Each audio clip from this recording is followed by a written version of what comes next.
After a breathless and breathtaking stage 16 which saw Ben O'Connor cling onto the red jersey by just 5 seconds, the Australian surely headed into stage 17 confident he would keep hold of it for at least another day. It was one for the sprinters, but there was no Wout van Aert following his crash the day before. It forced the Belgian to abandon and miss out on what could have been a 4th stage win in this year's race. Fortunately, this morning we heard everything is reasonably okay with him, so that was nice news. Today, obviously, it was going to be a big chance for him to go for a stage victory, and the plan was obviously to control and make sure he could sprint. That ambition now is gone, obviously, and I guess we will get through today and look at the next few days for some opportunities. Caden Groves went into a Vuelta stage in the green jersey for the 20th time, even if it was a bittersweet celebration of that milestone without his big rival. It's obviously a strange feeling. We always came with the intentions to fight for the green, but in the end, after a very dominant Wout van Aert, he had a convincing lead, so it's a real shame for him and the team to crash out, but I was also fighting to remain second in the classification. No Van Aert then, but Groves had other challenges in probably the sprinter's last chance for a win. I'm really motivated actually. It's been a long time between sprint days at this Vuelta, so I think we really want to make the most of it, but also it's going to be a really hard race to control, I think. The sprinters might not have it all their own way either. With 2 steep climbs in the middle of the stage, the punchers had an opportunity too. Yeah, I think it's good that it's a bit rainy.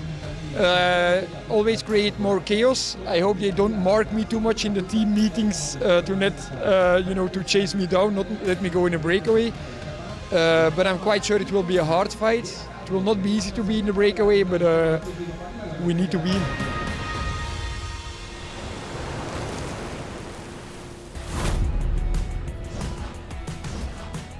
So a short-ish stage to Santander, which is welcoming the Vuelta for the 34th time, but the first in 20 years. The question was, would it be a sprint finish, or could a bold breakaway take the day's honours?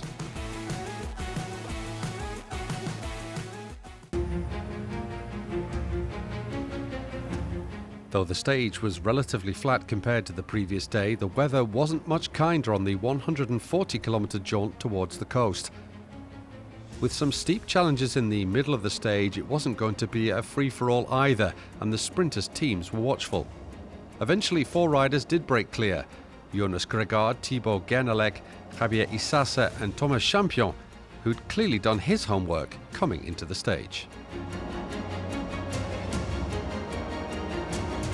For me, there's 2 possible scenarios, perhaps 3.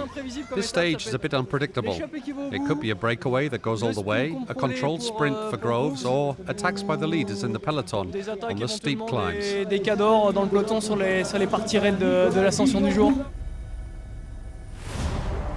For now, it was Champion's first scenario that was playing out as the breakaway built a 4-minute lead. Back down the road, the peloton were approaching the 50-kilometre mark, and the first test of the day, the Alto de la Estranguada. It was short at just 5 kilometres, but also sharp. Just ask Isasa how tough it was, as he lost touch with the leaders. The climb looked like it had claimed a second victim too, as the lead group increased its lead. Champion's bike let him down and left him stranded. But it wasn't for long, as even Isasa clawed his way back and the lead quartet sped towards the day's second climb, the Alto del Caracol. It was another short, sharp shock at 7 kilometres long and 6% gradient, which kept the peloton at bay and the lead group's advantage intact. It stood at almost 4.5 minutes when the peloton started the climb, and it was the same when they reached the top, with the chasing group not yet declaring hostilities on the front 4. The status quo was finally broken inside the final 50 kilometres as the peloton chewed into the lead, which was now down to some 3 minutes. 10 kilometres further on, and the peloton was stretched along the road with the pace being ratcheted up. That saw the lead melt, but not completely, and with less than 25 kilometres to go, the breakaway group still had an advantage that gave them hope they could see it through, especially with a lot of tired legs in the peloton. With the rain making conditions treacherous once again, a lead of 40 seconds and the line fast approaching, The front four were slimmed down to just 3. Champion dropped off the pace as Gregard, Isasa and Gernelek maintained the momentum.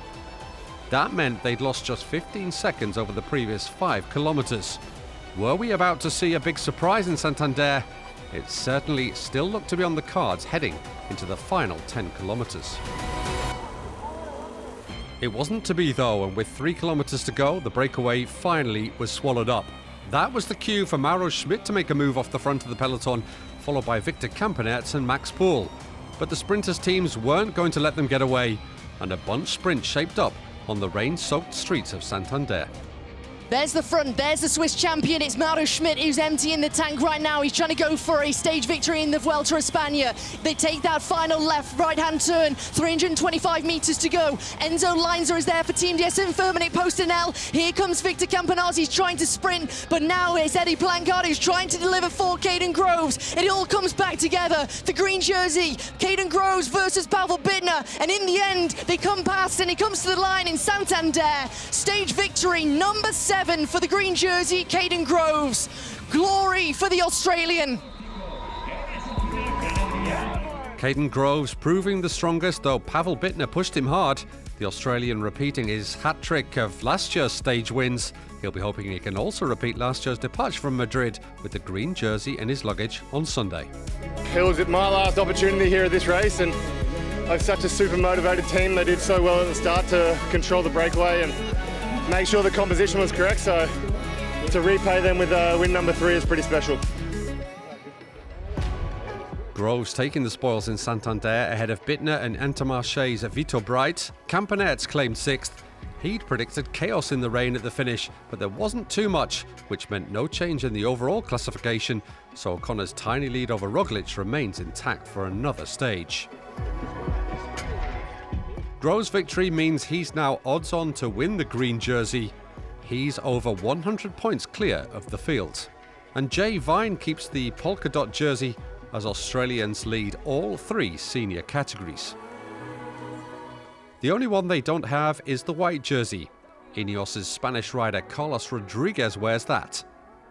So just 4 stages left. Stage 18 ventures into the Basque Country, leaving from Vitoria and heading to Iski Natural Park with a climb late in the day that could see sparks fly.